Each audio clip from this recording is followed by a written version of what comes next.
वचन दिले तू मला. या मालिकेच्या आजच्या भागामध्ये आपण पाहतो की इकडे आता शेवटी इकडे अर्पिता ही म्हणत असते की तोच शौर्य आहे.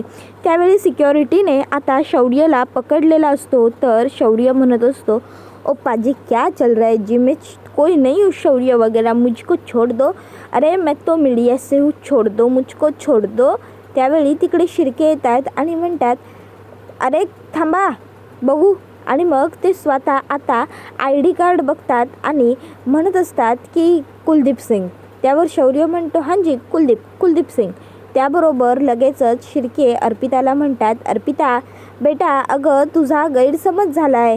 हे पत्रकार आहेत, शौर्य नाही. अगं कुलदीप सिंग, तुला काय वाटतं ह्यांची दाढी खोटी आहे की काय? हे बघ. आणि मग आता ते फक्त दाढीला हात लावायला जातात आणि तेव्हाच दाढी खाली निघून पडते. आता शौर्याची दाढी पडलेली असते. त्यावेळी मग मात्र लगेचच शिर्केंना खरं कळतं. तर शिर्के आता शौर्याची पूर्ण दाढी काढतात. आता शिर्केंनी पूर्ण दाढी काढल्याच्या नंतर मग सगळ्या कॅमेऱ्यांचा फोकस हा आता शौर्यावरती पडलेला असतो. शौर्याने दाढी काढल्यामुळे मग ताबडतोब आता लगेचच आता ऊर्जा घाबरते. तर तोपर्यंत शौर्य आता डोळ्यांवरचा चष्मा काढतो, ओठांवरची मूछ काढतो, डोक्यातला फेटा काढतो, सगळं काही आता तो डोक्यातली पगडी काढतो, सगळं काही आता तो काढतो. त्याच्यानंतर मग मात्र आता इकडे सगळ्यांनाच आश्चर्याचा धक्का बसतो. त्याबरोबर आता इकडे बिचाऱ्या पद्माला मात्र जरा बरं वाटतं. तिच्या जीवात जीव येतो. कारण तिला वाटलेलं असतं की ऊर्जा किंवा शौर्य कोणीही अजून इथे आलेलं नाही आहे आणि त्यामुळे तिला टेन्शन आलेलं असतं. तर त्यानंतर आता लगेचच इकडे पद्मा म्हणते, ताई, दादा. तर दुसऱ्या बाजूला आता लगेच अर्पिता तिकडे येते आणि शौर्याला मिठी मारत म्हणते, शौर्य तू आलास. लव यू. मला माहिती होतं तू आज येणारच. शौर्य, खरंच किती प्रेम करतोस रे माझ्यावर. म्हणजे माझ्यासाठी आलास ना तू इथपर्यंत. Thank you so much Shaurya, love you. शौर्य आता आपल्यापासून अर्पिताला लांब करण्याचा प्रयत्न करत असतो, पण तो काही लांब जात नसतो. त्यावेळी आता विक्रांत चिडतो आणि तिकडे येत म्हणतो की तुझी हिंमत कशी झाली इथे माझ्या लग्नाला येण्याची. त्याबरोबर अर्पिता म्हणते, अरे विकी गप्प बस, कसा बोलतोयस तू शौर्यबरोबर. आणि पहिली गोष्ट, आपल्या घरचा होणारा जावई येतो, आपल्या घरच्या होणाऱ्या जावयाबरोबर हे कोणी असं बोलतं का? आणि पप्पा, अहो तुम्ही सुद्धा काय करताय? हे विकीच्या नादी कुठे लागताय? शौर्य, तुला आता लांब उभं राहून इथूनच बघण्याची काहीसुद्धा गरज नाही आहे, कळलं ना? हे बघ, तू सुद्धा तिकडे माझ्याबरोबर चल. तू सुद्धा नवरदेवाच्या शेजारी माझ्यासोबत उभा राहा आणि मग आपण लग्न एन्जॉय करू. आपण विकीच्या लग्नात खूप मजा करायची आणि ती सुद्धा एकत्र जोडीने, काय? त्यावेळी शौर्य मात्र काहीच बोलत नसतो, तो निरुत्तरच असतो. त्यावेळी लगेचच आता जे इकडे शिर्के असतात ते अर्पिताला म्हणतात, अर्पिता बेटा तू लांब हो, तू या सगळ्यामध्ये पडू नकोस. त्यावर अर्पिता म्हणते, मग तुम्ही आधी या सिक्युरिटीवाल्यांना जायला सांगा. डॅड, हो काय हे लग्न आहे ना, मग लग्नामध्ये माझ्या नवऱ्याला असं तुम्ही जायला सांगताय. त्यावेळी मग लगेचच आता इकडे शिर्के साहेब मागे ऊर्जाकडे येतात आणि म्हणतात की एक मिनिट, याचा एक आणखीन साथीदारसुद्धा होता. नमस्ते अमित शहाजी, नमस्ते. त्यावेळी मग ऊर्जाकडे तर काहीच पर्याय नसतो, कारण शौर्य ऑलरेडी पकडलेला असल्यामुळे आता ऊर्जासुद्धा पटकन तिचा जो डोळ्यांवरचा चष्मा असतो तो काढते. त्याचबरोबर तिची जी खोटी मिशी दाढी असते ते काढते, केसांचा विग काढते. आता ऊर्जाने ते सगळं काढल्याच्या नंतर आता शिर्के साहेब ऊर्जाकडे बघतात आणि बघतच राहतात.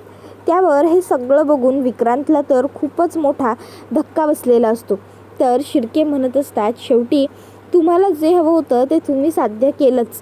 तुम्ही इथपर्यंत आलातच, पण कशासाठी? काय गरज काय होती तुम्हाला इकडे येण्याची? नाही म्हणजे तुमची काहीच आवश्यकता नव्हती. का आलात तुम्ही इथे? आम्ही इथे आमच्या घरचा कौटुंबिक सोहळा पार पाडत असताना. त्यावर ऊर्जा म्हणते, कौटुंबिक सोहळा? काही कौटुंबिक सोहळा वगैरे नव्हता इथे ना काहीच चालू नव्हतं. पद्माची फसवणूक सुरू होती. त्याबरोबर त्या ठिकाणी शौर्य हा ऊर्जाकडे फक्त शांतपणे बघत असतो. तर त्यावेळी पद्मा लगेचच पटकन धावत येते आणि ऊर्जाला घट्ट मिठी मारते आणि रडते. ताई, ऊर्जा ताई. त्यावर ऊर्जा पद्माला हळूहळू शांत करते. त्यानंतर मग शिर्के म्हणत असतो, फसवणूक? काय बोलतेस तू हे? तुला तरी कळतंय का? कोण फसवणूक करतंय या मुलीची? आम्ही या मुलीचं रीतसर आमच्या मुलाबरोबर लग्न लावून देतोय. आमच्या मुलाचं त्या मुलीवरती प्रेम आहे म्हणून. त्यावर लगेचच ऊर्जा म्हणते, खोटं खोटं, धातांत खोटं बोलताय तुम्ही शिर्के साहेब. हे सगळं खोटं आहे. पत्रकारांची दिशाभूल करताय तुम्ही. त्यावर शिर्के म्हणतात, कशाची दिशाभूल? कशाची दिशाभूल? मला दिशाभूल करण्याची काही गरज नाही आहे. त्याबरोबर आता इकडे विक्रांतला मात्र ऊर्जाचं बोलणं ऐकून राग येत असतो. तर मग ऊर्जा म्हणत असते, खोटं आहे हे सगळं. फक्त विक्रांतला ह्या सगळ्यातून वाचवण्याकरता तुम्ही हा एक ट्रॅप रचताय. तुम्हाला काय वाटतं की मला कळत नाही आहे का? तुम्ही किती आणि काय काय खोटं वागू शकता ते? हे बघा शिर्के, तुम्हाला पद्मा कदमशी काहीही घेणं देणं ठेवायचं नाही आहे. तुम्हाला तिच्याशी लग्न करण्यात, तिला तुमच्या घरची सून करण्यात काहीही रस नाही आहे. तुम्हाला फक्त विक्रांतला ह्या सर्व केसमधनं, ह्या सर्व प्रकरणातनं लवकर बाहेर पाडायचं आहे. आणि त्यासाठी लग्न हा एकमेव पर्याय होता ना, म्हणून तुम्ही विक्रांतचं आणि पद्माचं लग्न लावून देत आहे. कळलं ना तुम्हाला? त्याबरोबर लगेचच आता शिर्के म्हणतात, खोटं आहे हे सगळं. खोटं बोलते ही मुलगी. त्यावर ऊर्जा म्हणते, ठीक आहे, मी खोटं बोलते ना, मग तुम्ही खरं बोला. आता मीडियाच्या सगळ्या प्रश्नांची उत्तरं तुम्ही द्या. बघूयात ना तुम्ही बरोबर उत्तरं देताय की खोटं पकडलं जात आहे. त्यावर मग मात्र आता शिर्के हा म्हणत असतो की मी आधीच पत्रकारांच्या प्रश्नांची उत्तरं देऊन झाली आहेत. आता मला कुठल्याही प्रश्नाचं उत्तर वगैरे काहीही देण्याची गरज नाही आहे. ऊर्जा म्हणते, अशी कशी गरज नाही आहे? गरज तर आहे. कळलं ना? गरज आहे शिर्के. त्यावेळी मग ऊर्जा पुढे जाऊन उभी राहते आणि विचार करते की हे माने अजून आले कसे नाही. जर मी काही बोलले तर पद्माच्या जीवाला धोका आहे. त्याबरोबर मग लगेचच शिर्के हे तिकडे येतात आणि ऊर्जाला म्हणत असतात की नको उगाच माझ्याशी वाद घालू.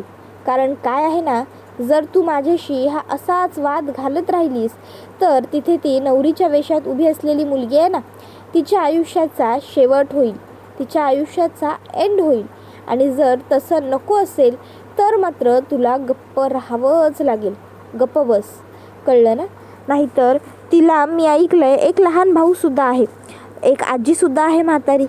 तिघांचाही खून करू आणि त्या अख्ख्या कुटुंबाच्या उद्ध्वस्तीला जबाबदार असशील ती म्हणजे फक्त तू ॲडव्होकेट ऊर्जा शिंदे. समजलं ना? म्हणून सांगतोय, उगाच काहीतरी चुकीचं करून होईल तुझ्यामुळे, त्यापेक्षा गप्प बस. त्यावेळी मग ऊर्जा म्हणते की काय करू मी आता ऊर्जा शांत राहणं प्रेफर करते. तसा शिर्के लगेचच पुढे धाव घेतो आणि म्हणतो, बघितलं ना प्रेक्षकांनो, आता ही कशी गप्प बसली ते. पत्रकारांनो, अहो ही मुलगी ना सगळं धातांत खोटं बोलत होती. माझ्या विक्रांतवर आणि माझ्यावर नको ते आरोप करत होती. हे सगळं नाटक करत असताना आता जेव्हा मी हिला दम दिला तेव्हा बघा कशी गप्प बसली ते. अहो मी का खोटं वागेन? मी का या मुलीचं खोटं लग्न लावून देईन? जर मला खरोखर ही केस संपवायची असती तर मी ही केस संपवली असती. पण तसं नव्हतं. मला माझ्या मुलाचं लग्न, खरंच विक्रांतचं लग्न ह्या पद्माबरोबर लावून द्यायचं होतं. अहो अर्थात जर मुलांचंच एकमेकांवर प्रेम आहे तर मग लग्न लावून द्यायला आम्हाला हरकतच काय होती. आणि आमच्यासाठी कधीही जात पात धर्म हे महत्त्वाचं नव्हतं. आमच्यासाठी नेहमी महत्त्वाचं होतं ते प्रेम. आणि प्रेमापोटीच आम्ही हे सगळं करायला निघालो. आणि सगळ्यात महत्त्वाची गोष्ट ती म्हणजे त्याबरोबर आता लगेचच पत्रकार प्रश्न विचारू लागतात. पत्रकार साहेब, पण एक गोष्ट कळली नाही, ती म्हणजे अर्पिता मॅडम कसं काय शौर्य साहेबांना आपला नवरा म्हणून घेत आहेत? त्यांची बायको तर कोणी दुसरी मुलगी आहे. त्याबरोबर शिर्के म्हणतात की एक मिनिट, अहो ही सगळं चर्चा करण्याची वेळ आहे का?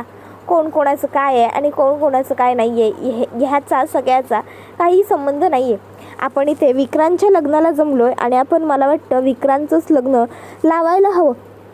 तर आता सिक्युरिटी गार्ड्सना लगेचच शिर्के म्हणतात की तुम्ही यांच्यावर लक्ष ठेवा. आणि प्लीज पत्रकार मंडळी, मी तुम्हाला विनंती करतो की ह्या ॲडव्होकेट ऊर्जा शिंदेवर अजिबात विश्वास ठेवू नका. ही मुलगी खोटं आणि फक्त खोटं बोलते. आम्हाला जर केस संपवायची असती तर त्यासाठी आम्हाला इतर बरेच मार्ग आहेत, पण आम्ही हे सगळं केलं नसतं. बरं, आता ॲडव्होकेट ऊर्जा शिंदे, तुम्ही इकडनं निघालात तर तेच तुमच्या फायद्याचं आणि भल्याचं राहील. चालत्या वा इकडनं. त्यावेळी मग मात्र आता शौर्यला टेन्शन आलेलं असतं. ऊर्जा नक्की काय करणार हा खूप मोठा पडलेला प्रश्न असतो. त्याबरोबर मग इकडे आता लगेचच शिर्के ऊर्जाच्या समोर येतो आणि ऊर्जाला म्हणतो, मगाशी काय सांगितलंय ते व्यवस्थित लक्षात आहे ना? त्या मुलीचं माहेर म्हणे कोणीच नाही आहे, फक्त ती आणि तिची आजीच असते. आणि त्याशिवाय पुढे काय काय बोललोय ते सुद्धा आहे ना लक्षात, की पुन्हा उजळणी करू. आता मात्र ऊर्जा विचार करते की हे मानेसाहेब राहिले तरी कुठे. जोवर हे माने येणार नाही तोवर मला काहीही हालचाल करता येणं शक्य नाही आहे. कारण की जोवर माने येत नाही तोवर मी काहीही केलं तरी त्याचा काहीच फायदा होणार नाही. काय करू काय करू. ऊर्जा तिच्या विचारात मग्न असते. शिर्के म्हणतात की चला निघा इकडनं, निघा चालती व्हा. त्याबरोबर मग ऊर्जा विचार करते की ऑप्शनलेसली मला इकडनं बाहेर जावंच लागेल. जोपर्यंत मला इकडे मानेसाहेबांचा फोन येत नाही की ते बाहेर आले तोपर्यंत मला बाहेरच थांबायला हवं. माझ्याकडे काहीही पर्याय नाही आहे. त्याबरोबर शिर्के म्हणतात, कसला विचार करताय? निघा. ॲडव्होकेट ऊर्जा शिंदे, अहो हा बघा, हा आमच्या घरचा सोहळा आहे आणि आम्हाला तो आमच्या घरच्या पद्धतीनेच पार पाडायचा आहे. आणि पद्माची वकील म्हणून तुम्ही या लग्नासाठी आधीच परवानगी दिली आहे. त्याबरोबर दुसऱ्या बाजूला हर्षवर्धनचा जीव नुसता वरती खालती होत असतो. हर्षवर्धन विचार करत असतो की काय झालं असेल तिकडे. मी सांगितलं होतं एवढं मोठं काही लग्न लावून द्यायचं नाही आहे, छोटंसंच लग्न लावून द्या. सगळ्या विधी काही सादरसंगीत करत बसू नका. पण तरीही या शिर्केंना कळत नाही का?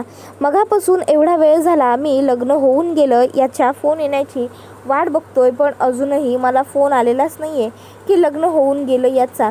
नेमकं काय सुरू असेल तिकडे? नाही, नको, आम्ही फोन करायला नको. मे बी पत्रकार असतील तिथे. पत्रकार गेल्यावर शिर्के स्वतःहूनच फोन करतील मला. मी तोवर थांबायला हवं. त्याबरोबर हर्षवर्धन तिकडे थांबलेला असताना शिर्के इकडे गोंधळ घालत असतो. शिर्के म्हणतच असतो की हे सगळं नाटक आहे. खरंच हे आम्हाला उद्ध्वस्त करण्यासाठी, आम्हाला फसवण्यासाठी, लुबाडण्यासाठी केलेलं नाटक आहे. बघितलंत ना, ह्या ऊर्जा शिंदेने आमच्यावरती एवढे मोठे एवढे गहन आरोप केले. पण जेव्हा शेवटी आरोप सिद्ध करण्याची वेळ आली तेव्हा मात्र मागे हटली, तेव्हा मात्र गप्प बसली. त्याबरोबर मग आता पत्रकारांमध्ये शिर्केंचीच बडबड सुरू असते. पद्माला कळत नसतं हे सगळं नेमकं काय सुरू आहे. आणि ऊर्जा, महत्त्वाचं म्हणजे गप्प काय, ऊर्जा काही बोलत का नाही आहे. त्याबरोबर मग आता लगेचच ऊर्जा ही विचार करते की मला जायला हवं इकडनं. तर शिर्के म्हणत असतात की खोटारडी आहे ही मुलगी एक नंबरची. उगाच काहीतरी धातांत खोटं बोलत होती इथे उभं राहून. त्याबरोबर मग शिर्के म्हणत असतात, आता कसं बरं वाटतंय आपल्या माणसांबरोबर, आपल्या माणसांच्या सोबत. नाहीतर काय, गरीब काय श्रीमंत काय, उगाच हा भेदभाव ना. त्याबरोबर मग आता मात्र शिर्के ऊर्जाकडे रागाने एकदाच बघतात. ऊर्जा विचार केल्याप्रमाणे तिकडनं बाहेर जायला निघते. ऊर्जा आता बाहेर चाललेली असताना मनात ती एकच म्हणत असते, पद्मा, मला माहिती आहे तू खूप घाबरली असशील, पण काळजी करू नकोस. मी तुला सोडून कुठेही जाणार नाही आहे. तुला वाचवण्यासाठी मी इथे आली आहे आणि तुला वाचवूनच मी इकडनं घेऊन जाणार आहे. त्याबरोबर शिर्के म्हणतात, ॲडव्होकेट ऊर्जा, येत आहे ना, निघा. त्याबरोबर मग ऊर्जा ही तिकडनं चाललेली असते. तर त्याचवेळी आता इकडे शौर्य हा मात्र तिकडे उभा असतो. अर्पिताने शौर्याचा हात पकडलेला असतो आणि ती आता शौर्याला म्हणत असते, शौर्य, आपण दोघांनी मिळून एकत्र इकडे विकीचं लग्न एन्जॉय करूया, सगळं एकत्र करूया. पण ही कोण आहे? हिला इकडनं जायला सांग बरं. शौर्य, बोल ना हिला, जा म्हणावं इकडनं. तू जा गं. त्यावेळी मग मात्र आता शौर्य काहीच बोलत नसतो. तो फक्त अर्पिताकडे एकदाच बघतो. तर दुसऱ्या बाजूला ऊर्जा ही इकडनं जायला निघते. ऊर्जा जात असताना शिर्केला खूप आनंद होतो. शिर्के लगेच पत्रकारांच्याकडे येतो आणि पत्रकारांना म्हणतो, बघितलं ही मुलगी कशी गुमान निमूटपणे खाली मान घालून जाते. ते का मान घालून जाते माहिती आहे का? कारण हिला माहिती आहे की हिचे काय बाहेर कांड आहेत ना, हे सगळे उघडकीस पडतील. या मुलीला आम्हाला जे उद्ध्वस्त करायचं आहे, हिला जे आमचं प्रॉपर्टीतलं काहीतरी हवं आहे, जे हिचं षडयंत्र आहे ना ते समोर येईल म्हणून चाललं आहे ना हे सगळं. त्यावेळी मग मात्र आता ऊर्जा म्हणत असते की मी काहीही घ्यायला आलेले नाही आहे, मी पत्रकार आहे एक. आणि मग ऊर्जा आता स्वतःची ओळख सांगते, कारण तिला माने साहेबांनी कॉल करून सांगितलेलं असतं की ऊर्जा मॅडम आम्ही पोहोचलो. ऊर्जा म्हणते ठीक आहे. आणि मग आता शिर्के जे बोलत असतात की लग्नाचे विधी सुरू करा, ऊर्जाने त्यांचं तोंड तिथेच थांबवलेलं असतं, बंद केलेलं असतं आणि सांगितलेलं असतं की इथे कसलीही पूजा, कसलेही विधी होणार नाहीत, ना इथे कुठला लग्नविवाह पार पडणार आहे, कारण हे सगळं खोटं आहे. ह्यांना फक्त पद्माची फसवणूक करायची आणि त्यासाठी यांनी हा एवढा मोठा ट्रॅप रचलेला आहे. यांना वाटतं की यांना कोणी एक्सपोज करू शकणार नाही, पण आज मी यांना सगळ्यांच्या समोर एक्सपोज करणारच. आणि मग आता ऊर्जा म्हणत असते की यांनी पद्माचं आणि विक्रांतचं लग्न ठरवलं यांनी पद्मा आणि विक्रांतचं लग्न, पण त्यांनी त्या लग्नामध्येच एक करार केला आणि तो करार असा आहे की एक हात से लो एक हात से दो.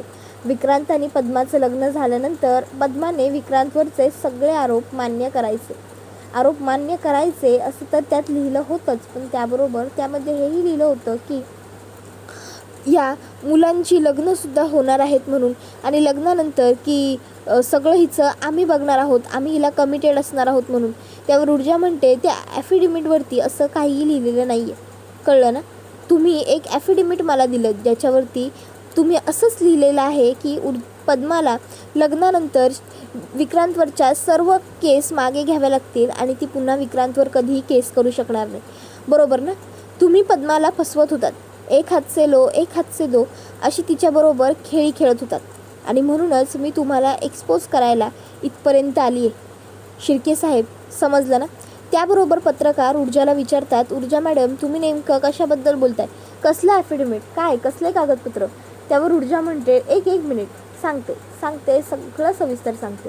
आणि मग ऊर्जा लगेचच आता पत्रकारांना ते ॲफिडेविट बॅगेतून काढून दाखवत म्हणते, हे बघा हे आहे ते ॲफिडेविट ज्यामध्ये ऊर्जाने आता सांगितलेलं असतं की ह्या शिर्केंनी लिहिलं आहे की पद्माने लग्नानंतर विक्रांतवरचे सगळे केस, सगळे चार्जेस मागे घ्यायचे. आणि एवढंच नाही का, पुढे असंही लिहिलेलं आहे की सगळे चार्जेस मागे घेतल्यानंतर विक्रांत निर्दोष तर सिद्ध होईलच, पण त्याबरोबर पद्मा कदम ही पुन्हा कधीच विक्रांत शिर्केवरती कुठल्याही पद्धतीची केस करू शकत नाही. बघा सांगा मला, आत्ता तरी सांगा, आता हे लग्न आहे की व्यवहार, लग्न आहे की डील. या शिर्केंनी पद्माचा खूप सारा फायदा करून घ्यायचं ठरवलं होतं आणि अर्थात त्यांनी तो करून घेतलाही होता. पण बरोबर हे म्हणाल्याप्रमाणे माझी अशील म्हणून पद्माने माझ्याकडे परवानगी मागितली. मी काय करू असा सल्लाही विचारला. त्यावेळी मीच पद्माला सांगितलं होतं की तू लग्नाला हो म्हण आणि काळजी करू नको, तुला वाचवायला मी वेळेवरती येईन. आणि फायनली मी वेळेवरती इथे आहे आणि सगळेच इथे आहोत. त्याबरोबर शिर्के म्हणत असतात की एक मिनिट, काय चाललं आहे तुमचं, तुम्ही कुठे सगळे या मुलीच्या नादी लागताय. त्याबरोबर ऊर्जा म्हणत असते कारण मी काहीही खोटं बोलत नाही आहे. आणि मग ऊर्जा पत्रकारांना पुढे आणखीन सत्य सांगत असते. ती म्हणत असते या शिर्केंना पद्मासारख्या गरीब घरातल्या मुलीबरोबर स्वतःच्या मुलाचं लग्न लावून देण्यात काहीही रस नाही. यांनी मला मुद्दामून चुकीचा पत्ता दिला होता जेणेकरून मी भटकत राहावं, मी इथे लग्नाला पोहोचू शकू नये. पण शेवटी मला खरा पत्ता मिळाला आणि मी इथपर्यंत पोहोचू शकलेच. त्याबरोबर मग आता ऊर्जाने सगळ्यांच्या समोर सगळं सिद्ध केलेलं असतं. तर त्यानंतरसुद्धा आता जो हर्षवर्धन आहे तो आता इकडे फोनची वाट बघत असतो. तर ऊर्जा पटकन म्हणते हा सर्व यांचा सगळ्यांचा प्लॅन होता पद्मा कदमला फसवण्याचा. त्यावर आता पत्रकार ऊर्जाला विचारतात, ऊर्जा मॅडम सगळ्यांचा म्हणजे कोणाचा. आता मात्र ऊर्जा शौर्याकडे बघते, शौर्य ऊर्जाकडे बघतो आणि हा व्हिडिओ इथेच संपतो. व्हिडिओ आवडला असेल तर व्हिडिओला लाईक करा, चॅनलवर नवीन असाल तर चॅनलला सबस्क्राईब करा आणि बेल आयकॉन आठवणीने प्रेस करा जेणेकरून तुम्हाला पुढच्या प्रत्येक व्हिडिओचं नोटिफिकेशन मिळत जाईल आणि सर्व व्हिडिओंचा आनंद हा अगदी उत्तम पद्धतीने घेता येईल. चला तर मग प्रेक्षकांनो आजच्या पुरतं इथेच थांबूया. पुढचा व्हिडिओ येईपर्यंत या व्हिडिओचा छान पद्धतीने आनंद घेत राहा. तुम्हाला ही मालिका कशी वाटते हे आम्हाला कमेंटमध्ये नक्कीच सांगा.